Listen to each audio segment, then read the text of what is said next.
everything crashed. And so the whole website was down for a little bit. Website came back up, but all of the data was gone. All of the user data, all of the photos, all of the stories, all of the everything gone. When your business is holding space for people and you've lost that, you've really lost the trust of everyone.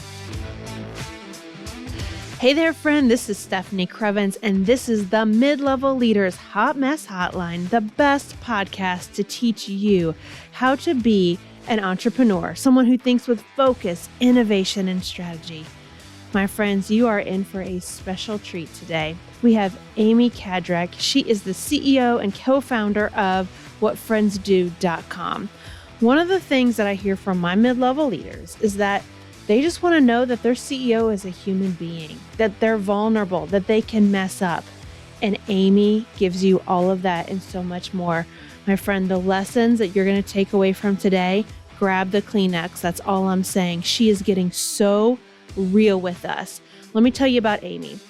Her story began when a close friend was diagnosed with a terminal brain tumor at the age of 25. Aimee and her mom and her sister took charge and coordinated all of the non-medical care and rallied hundreds of friends to show their support. Recognizing that there's a simpler way to coordinate that care, Aimee co-founded WhatFriendsDo.com. Aimee is an innovator, an instigator, a giver, a leader, and she excels at inspiring others to just pitch in and help. Now, not only is Aimee extremely compassionate, she is an award-winning tech entrepreneur. She's based here out of Indianapolis.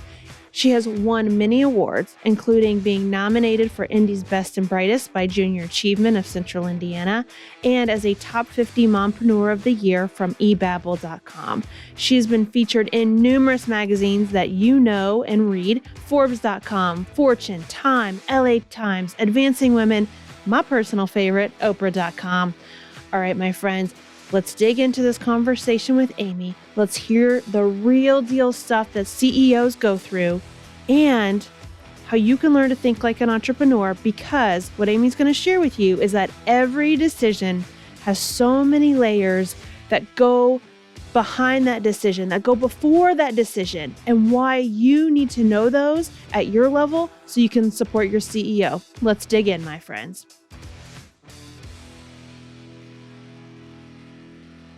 I am here with my new friend, Aimee Kandrac. She is the CEO of What Friends Do. Aimee, bring us into your hot mess that you experienced. It's one that's still really tender, and it's been quite a few years. So I'll just, because I'm going to give you some background on my company first. Yes, please. Because I think that's going to help us set the stage for what made this so extraordinarily hard for me as a CEO. Okay. So What Friends Do is software that allows people to organize help when there's a major life event. And the story I'm going to share was when my best friend's son was diagnosed with cancer. And he was a really, really good friend of my kids too. Like, I remember the day he was spending the night at our house, and I called her and I said, he just looks green, right? His skin color's just not right. And it wasn't. And here it was that I had this amazing company that I had built to help people, and my best friend got the opportunity, sadly, to use it. And we created Team C because all of their names started with C. And so all the first names of the 5 people in the family started with C, and we created Team C on What Friends Do. And we were sharing stories and updates with hundreds of people. There were well over 400 people following on a daily basis what was going on. And I mean, they were in isolation in the hospital for 100 days. And this was way pre-pandemic, right? So the idea of isolation was completely new. It's not even something anybody wants to deal with now, even in the pandemic. When you've got an elementary school kid and 2 other elementary age siblings, and you can only have, quarantined 2 or 3 people in for 100 days, it was really hard. Sounds like it. So we were organizing the whole school community. Lots of people were following along. And the good news is that he survived. He's super healthy and everything's great. Awesome. The bad news is that about 6 months into this journey, when they were recording every aspect of their life, my website crashed. And not only did it crash, but somehow none of our backups worked. And we lost everything. Wow. We lost their whole story. Oh. It was, so that's the personal version of it, right? Mm-hmm. But I also have tens of thousands of other users all across the world who the same thing happened to. Mm-hmm. Right? So when I have a technology crash, when anyone has a technology crash, it sucks, right? Users are upset. People get frustrated. Why isn't this working? For what friends do, we're really holding people's lives in a really, really critical time for them. Mm-hmm. And losing that data, I feel dirty saying it as data, right? This is their story. I could see that. Yes. Right? This is the story of one of the most intimate times and the most vulnerable times and the most critical times in their entire life, hopefully. And this was my best friend, and I lost all of that for her. Yeah, in the coaching world, we talk about holding space for people, and what Friends Do holds digital space for emotional support, physical support. And it sounds like you feel like you lost the container. You lost the ability to hold that space for them. We lost the whole container, and we never got it back, right? We never got it back. It was gone.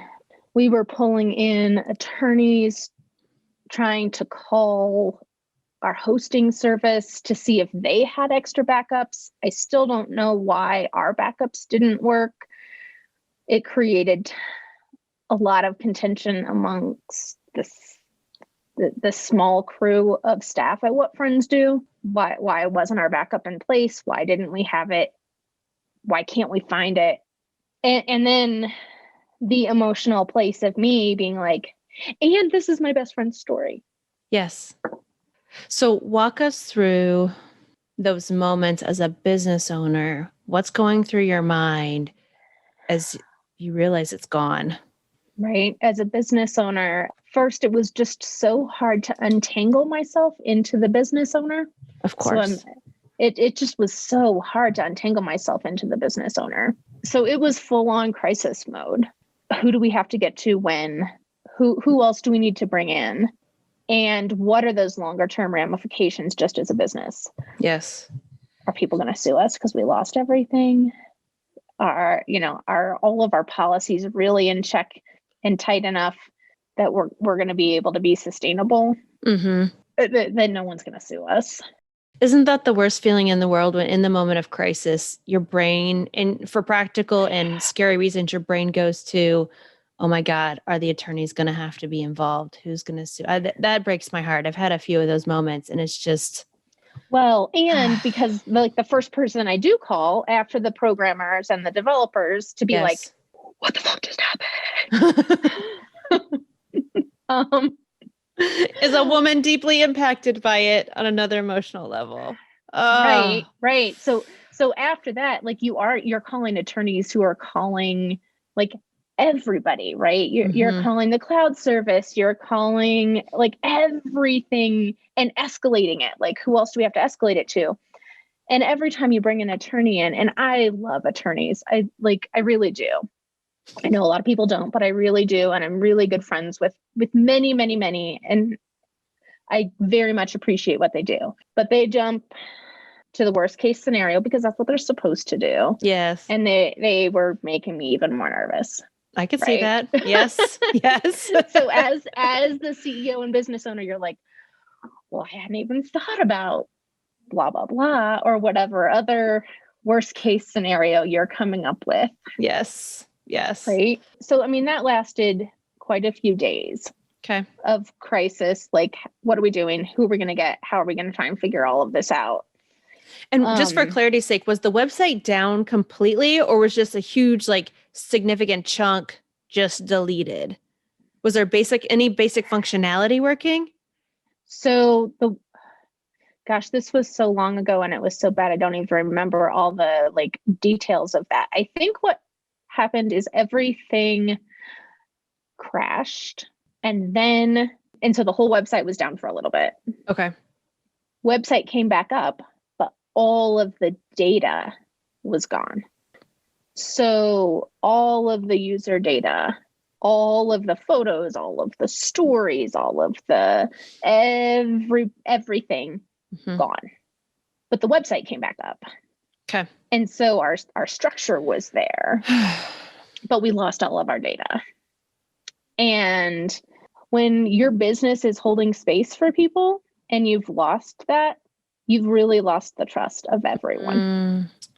So I essentially had no more users anymore, right? I did have backups of users, but I didn't have their trust anymore. Why would I? So, I mean, it really became a, what are we doing? Can we move forward moment? Wow. So heartbreaking, business breaking, the potential to be relationship breaking. I really haven't talked to her much since. Oh, Aimee. It was really hard. I'm so sorry to hear that. You know. But the months after that were, I really didn't have a business at that point. And how was I going to go back to anyone to say, please trust me with this. Let me help you. Yes. Sorry. No, it's good. This is the stuff. It was a huge inflection point with the business. I could see that. It paused for a long time. What's a long time, just to help us frame that up and understand your situation? Well, the website was still running. New teams who didn't know about this were being created. So the business was still going, but the relationship with my head developer was pretty much ruined at that point. And why is that? I don't want to make any assumptions there. I think it was just a whole long host of reasons. Right. It was, and that wasn't the only one. Okay. But it was kind of the breaking point. And that's not entirely true, but it got to that point where they were the one in charge of ensuring that we had backup. So, right, I'm the CEO. It always comes down to me. Of course. Right. Yes. But I don't code. I don't set those things up. I relied on these kinds of things. And there's a lot I can unpack as a leader. There's a lot I still should unpack as a leader around all of this. I know I didn't handle it the best. And I know he felt horrible about the situation too. Right. Not to be morbid, but that's kind of a good sign that there's at least feeling some bad, because there's a lot of people that are very apathetic about their jobs. So no, he definitely wasn't. He definitely wasn't. Yeah. His heart was 1000% in it. That's why he was working with me. But I think the relationship was just not repairable at that point. Yes. And my motivation as a leader, we were really in our infancy still. We weren't making a ton of money. Was it worth the amount of time and effort to continue? It's a big question.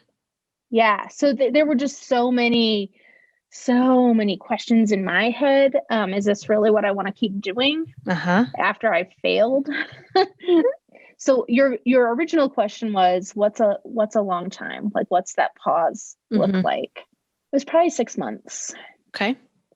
It was probably 6 months of soul searching. What do I want to do? How do I want to do this? If I'm going to do this, what's it going to look like? And I made the decision to come back. Ultimately, I know I have a product that helps people. Nobody's perfect. Technology's not perfect, but that doesn't mean you quit. Yes. And I'm saying this to remind myself of this too, right? Yes. This is not just wise words of wisdom for others. This is, okay, let me remind myself of that too. Oh, yes. Oh, yeah. The advice I give clients sometimes, I'm like, if you only knew that this is what I needed to say to myself in the mirror this morning, like, no one has it all figured out. We just, oh gosh. And I still don't, right? I mean, there's so many more hot messes I could mention, but so many other times of like long soul searching. Well, is this worth it? Is this what I should really be doing? Is this really the direction to go? And where that led me was to really change the business model. Okay. And go from our B2C model that we were exclusively at that point and switch to a B2B model as well. That's a huge shift. And I want to dig into that in a second. Can I ask you some questions about that 6 month time frame? You can, and we'll see what I remember. That's right. Aimee, this is why I have no friends. I'm like, let's stay in the suck for just a little bit so we can learn from it. Please, Aimee. You're good. You're good. But you said you were asking yourself some really big questions. How did you continue to show up for the world while you were struggling through all of this? And here's why I ask this. So for listeners, and Aimee, I shared a little bit with you, like after, when I had foster children and they went to go live with their birth mom, I made myself get out of bed every single day, except for one. And I think I took a long mid-afternoon nap when I just could not take the world anymore. But getting out of bed and purposefully showing up for other people who needed me was my saving grace. So I'm always curious, like, how do folks, and there's many ways to do it. I'm probably a little too driven for my own good sometimes, but so I'm always curious, like, how do people get through the shit, like it's not even a messy middle. It's just the slog of grief that feels unending, is non-linear, right? One day you're in problem solving mode. The next day, like you need 47 cups of coffee just to make it to 9 a.m. How did you show up for the world during that time when you were wrestling with some really big questions for your life and for your business and dealing with some heartbreak of your own? I have 2 kids and they were little at the time. So I didn't have a choice but to get up and show up for them. And so I think it was really just reprioritizing how I showed up for a while. Okay. Yes. And leaning into only being a mom for a little bit. And that was hard for me. Not because I didn't want to be a mom, not for that reason, but only because a lot of my identity was wrapped up in my work. That makes sense. And sometimes when our souls are in such anguish, we can only hold on to one role at a time and do it well. Because you didn't say I need to hold on to be a really great wife or really great woman. It's like the children, and I'm not trying to be critical. I'm just, what I heard is that, nope. And I hear this from a lot of people, right? Like my spousal duties, like I wasn't the best spouse during this time. I wasn't the best, other roles, because I could only physically be one as a human being, because that's all my spirit could do. And that's okay. Like, that's okay. And, it was really hard on my marriage. Yeah. Right? Because I had poured so much into it, and it had taken away from the family, the amount of time I had been putting into the business, and then to have it fail And I was upset. I was clearly depressed. I'm sure I was not my lovely, bubbly self to be around at that point. Yeah. It was really hard. Yes. It was really hard. And it was the only thing I could do. So, and it was summer. So the time was such that they were out of school and I could focus on them. That makes sense. But it was also hard because it was summer and they were involved in activities with all those people who I had just let down. Oh, right. Yeah. So, because as I mentioned, there were hundreds of people who were on this daily and it was all gone. Yeah. So everybody knew. How did you handle, I mean, I can only imagine, the heartbreak from your community, that perspective too, and probably feeling ostracized in many ways. And hopefully some other folks gave you grace where it was much deserved. How did you handle the more PR aspect? I mean, I'm sure your Google reviews during that time were not great. I'm sure, some of that stuff, which is always just like incredibly painful to read if it's anything less than a 4-star. If you're anything like me, right? Like, how did you handle that piece of it? I'm trying to really remember. It was such a big black hole, honestly, that I don't remember. The great coping mechanism that humans have is to block out really bad memories to get us through. It's it's exactly. Legit. Exactly. I think I ignored it because I could. Yes. And I'm not saying it's the right thing. I'm not saying it's what I should have done, and I'm not saying it's what I would do in the future, I hope. But at that point, it didn't really matter. But when it came to the energy that you had and when you were able to prioritize, you had to choose something much more important than Google reviews. And it was answering existential questions about yourself, your family, your business. That makes complete sense to me. Like, they just didn't matter. And in 10 years, they won't. Yeah. In 10 years, it won't. Yeah. People were angry. I sent out a statement and an apology to everyone. And what we could save and salvage, we did. Well, I couldn't do anything. There was nothing I could do at that point. Yeah.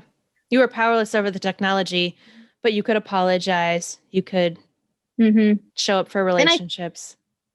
And I think I did provide some resources like, let's ask your friends if they've saved everything, because a lot of people save every email. And so we were able to salvage some of it. Wonderful. But like all the comments and posts and stuff like that, it was, but the PR around it, I just ignored it because I didn't have, there was nothing I could do. Yes. That's what I told myself. Well, so let's go into break for a second. And when we come back, I've got lots of questions about coming out of this hot mess, including how many backups do you have now? I'm curious. Is it like in the hundreds? Freaking better be. Right. That's what's written down on the specs. That's right. Like every redundant has another redundant, right? I could see why you would have that. But before we get into that and the business model switch into B2B and for you as a leader and you as a woman, as a human, as a wife, as a mother, what has come out of this, anything else that you think is really important for our listeners to know about what you went through during this really tough personal and business time? Looking back, I don't think I could have made a bad choice of like shutting it down or keep going. Right. I think that at the time, actually, it was probably a gift that I was able to just spend more time with my kids. And I can't promise that there's always another disaster, right? There's always another hot mess. Yes. It's really how we choose to not gloss over it. I don't mean gloss over it, but how we choose to frame it so that when we're going forward, I guess, so that we can justify what we've done and the decision that we're making. So that I could justify to my husband that the time and energy that I was about to put into restarting this was going to be worthwhile.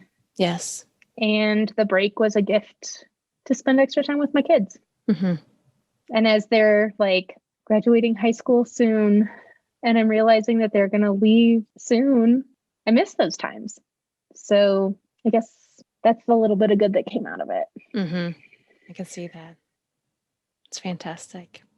All right. Well, let's go to commercial break, and then we're going to come back and hear from Aimee how she walked herself back up. And spoiler alert, she's built a successful company again. And I know this because I read about her in our local business news. So I know she's doing great things. So we'll be back in just a minute. This season of the Hot Mess Hotline is brought to you by my Hot Mess Quiz. One of the common lessons that my clients learn during coaching is how to really evaluate a problem, dissect it for clarity, and then take action on the tasks that really move the needle. The Hot Mess Quiz can bring you that focus too. As a leader, your work life is full of, well, work. But according to Pareto, 80% of that work isn't even impactful. If you need to create growth and change, you need to focus in on what truly matters and what will drive new results. Take the Hot Mess Quiz by clicking on the link below, which is stephaniecrevens.com/Hot Mess Quiz. You know, just like this podcast promised, and this is in the real world too, what happens when people stop being polite and start getting real? That's what you're going to get in this report. It's going to be tailored to your business hot mess to tell you exactly where to focus your efforts first, and then how to bring your team along to get the change that you need to create. Go to stephaniecrevens.com/Hot Mess Quiz. Don't wait another minute to start becoming the pro troublemaker you've always wanted to be. Let's dig back into Aimee's fabulousness that she has created now. And Aimee, as we walk back out of the travesty, the heartbreak of that digital collapse that you had, that container that just fell apart in many ways, first and foremost, what have you learned about what it means to be a CEO?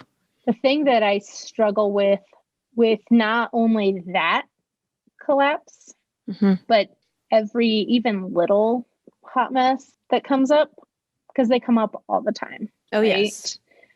Some are bigger than others. Some hit me emotionally, some don't. But especially those that hit me emotionally, the thing that I struggle with the most is how much of that do I share with my team? Because everybody's struggling. If it's really that much of a problem, everybody's got something, and I have to be the leader. That's right. But we're a small team, and we form really close relationships. So finding that balance as to how much do I share about how sad I am, how upset I am, how unsure I am about the next step, about where is the business as we move forward. All of that uncertainty, or it's easier to share the positives, right? Right. That's even bit me in the butt a couple of times where I had a really big deal on the horizon that I was so excited about, and I've shared it prematurely. You either jinx yourself or get them hyped up. I've had to learn, like, also internally, don't share that till there is a signature on the contract and it's a done deal. So I feel you on both sides of that. Yeah, I feel you on both sides of that. We actually just in the past couple of weeks had a really big investor had to back out. And we had been so excited about it because it was going to be a really, really amazing investor. All of our investors are amazing, but this one was going to kind of we were really excited about the potential. And for a lot of personal reasons, it didn't work out. Understandable, but the team was hard for all of us. Yeah. So it's that balance between what level of emotion do I share with the team? What level of reality do we share with the team? And what level of leadership goes into all of that? Yes. If that makes sense. Yeah. I mean, well, it's all intertwined. Like there's no way to put any one of those things in a bucket. Close relationships, which is part of what makes a small team successful and magical and move more quickly together.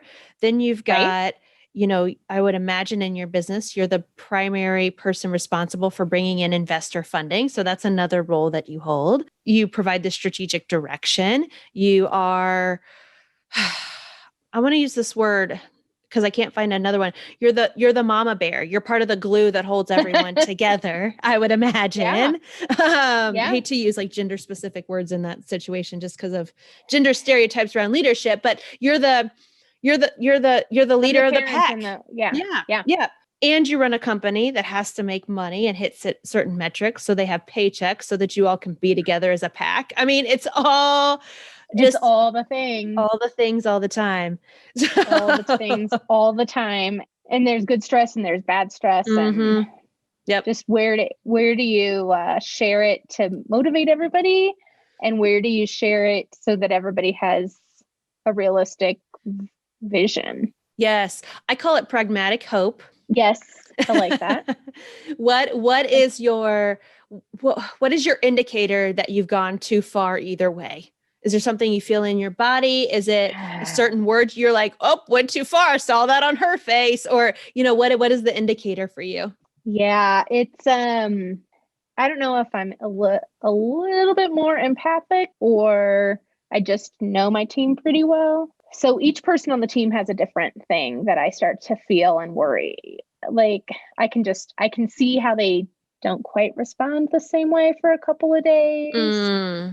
Right now it's hard because we're all on Zoom. And granted, we've been remote for a long time. So for us, this isn't that different, but it's picking up on cues differently, right? Like if somebody doesn't share as much with their personal stuff when we either start our chit chat or end with chit chat on all of our meetings, those are the things that in my gut, I'm like, did I overshare to make them feel uncomfortable?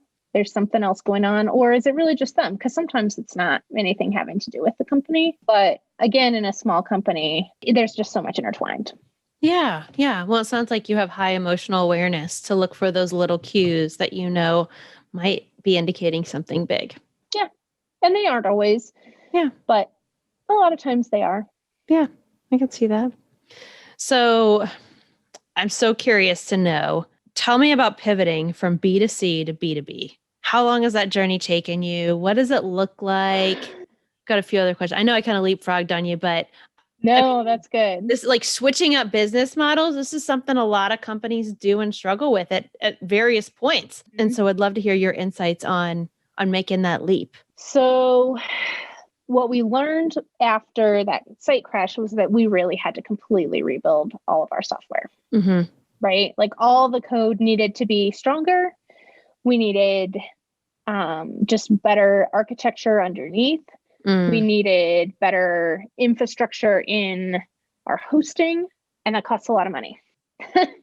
And as I mentioned, things had been a little stressful with my marriage as all of this was going through. My mom had been my business partner for a long time, and we had kind of made the decision somewhere around here that she was ready to, go and do other things. And I was ready to kind of take this on. So the opportunities for a lot of change were all right there in front of me, but they all were going to take cash and capital that I didn't have right then. Okay. So in order to make these changes and look ahead, I had to figure out what was the best model to make money and to get that capital. And in Indianapolis, investors know B2B SaaS, not exclusively at all, but it's one that's known and proven, and I could get advice around. Yes. And given our tech leaders and leadership, that makes complete sense here in Indy. And in order for me to get new users, I knew I needed to get in front of them at the right time based on what my business is. And when is that right time? And that is generally when they're in a hospital, when they're at a doctor's office, when they've recently had some health event. How do I do that? Well, I can offer my software to a hospital. And by looking at that, what are they going to do? Are they going to offer what friends do and somebody else's thing? No, but they might offer their own. White label. I could I could make some money on it. Yes. So we switched to the white label B2B model at that point. Okay. So those are just kind of all the things going through my head. Plus, investors like to see bigger dollars, especially in the Midwest. We're just not a B2C market for investors. And they don't take the same type of risk, and some do, but for the most part, that's not really where they're headed. And so it just made sense to switch the business model to white label software, Mm-hmm. selling into primarily healthcare, not exclusively, but primarily healthcare, Mm-hmm. and putting together an investor deck and went for investment and got some VC funding. Wow. And so in June of 2015, I was the first female in the state of Indiana to close VC funding of $500,000 or more. Way to go. That's Thanks. amazing. Amazing. Thanks. Yeah. So I say that not to pat myself on the back. Thank you. Because I'll do it for you. But I'd like everybody to really just think about the fact that 5.5 years ago, a female CEO in the state of Indiana had never closed venture funding of $500,000 or more. Mm-hmm. Mm-hmm. We've made a ton of strides since then. Yeah, we'll let that commentary stand on its own. Excellent. Yes. Awesome. So that sounds like a super smart business pivot to me. Where has the company gone since then? And then you can answer the question, how many redundancies do you have built into your processes? And you know what? It's like, as soon as we're done here, I'm going to actually start texting like, okay, so what's the exact number of redundancies? Because I know that we are, and like anytime we hire a new developer, that is the first question that I ask them if they want to re-architect anything. I'm like, what are we doing for backups? What are all of the, like, we're paying for all the extra backups. Yes. Yes. all of that. So where is the company now? So we have had a lot of success in healthcare, and we have actually additionally started moving into the pharma space, realizing that pharmaceutical companies, I mean, just even in the past 12 months, things have changed, obviously, significantly. But pharmaceutical companies are looking for additional digital supports for their patients. Yes. They are looking for additional ways to differentiate their drug from someone else's drug. And since the pandemic, sales reps can't get into doctors' offices to educate and or leave promotional materials about their drugs. So we are a digital add-on for them. Nice. To have and to support their patients, because when it comes down to it, we've got some really great data around lowering readmission rates, increasing HCAP scores for hospitals, really and trying HCAP scores are the scores that patients give when they're in a hospital, and then it affects the reimbursement. Oh, when you get that big and the survey payment packet. Yes, got it. How clean was the bathroom? How happy were you with the cafeteria staff? Someone who's really in the HCAP scores is going to roll their eyes at that response, but that's the like super high level version. And by that, I mean really high level version of it. So user data that informs an accreditation score. Does that sound a little bit more professional, maybe? Yeah. Yeah. But really what it comes down to is like, because there are line items like, were the bathrooms clean enough? And happier patients who are supported have better outcomes. And that's what we're doing. Yes. So that's been exciting. And during the pandemic, patients are feeling even more isolated. Everyone's feeling isolated, but patients especially, and caregivers, right? So you really have to rethink, how are you supporting someone? And it's digitally. That being said, our business is always about the human interaction, but everything has to be done digitally now. Yes. Yeah. And it sounds like you all were in the perfect place to maximize care and support as we all had to go digital in many ways, yet maintain the human touch in the process. So you had worked really hard for many, many years to be in this magical place. When spring 2020 hit and the world imploded, you were able to serve even more effectively because you were ready. We were ready. Last February, we were so excited with this new feature we were going to be rolling out. And it was from one of our clients. They had requested it.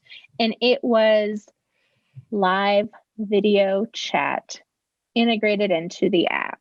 Oh, so that patients wouldn't feel isolated when they were sitting in a chemo chair. Fast forward a year. I mean, who doesn't have, even 60, 70, 80-year-olds have live video chat apps downloaded onto their phones already. Yeah. So we had no idea, but we were really excited about being this like brand new feature before the pandemic. And now we're finding it's still a really cool feature because it's already integrated, but it's not nearly as cool as we'd hoped it would be because people are already using it. On the other hand, that learning curve has really been helpful that we haven't had to do it. Yes. Yeah, that makes sense. I heard a stat recently that said that basically the advancement of technology over the past year has, let me say it this way. We've advanced technology by 10 years in the past year because of forced adoption, because of the accommodations we had to make for the pandemic. I mean, that's mind-blowing. Absolutely mind-blowing. Mind-blowing. Yes. Yeah. 10 years in 10 months is really what it was. Yes. Whew. So 2 last questions. I'll let you go and go talk to your developer about redundancies. But what do you wish mid-level leaders knew about what it means to be in your seat? Every decision has so many layers before it can be answered that even just like what's the social media marketing budget going to look like? It's not usually just, okay, let me just tell you this number, X done. It's, okay, where am I going to pull the money from? How much money are we going to be making off of this? Mm-hmm. What kind of time? There's so many layers to finding the right answer.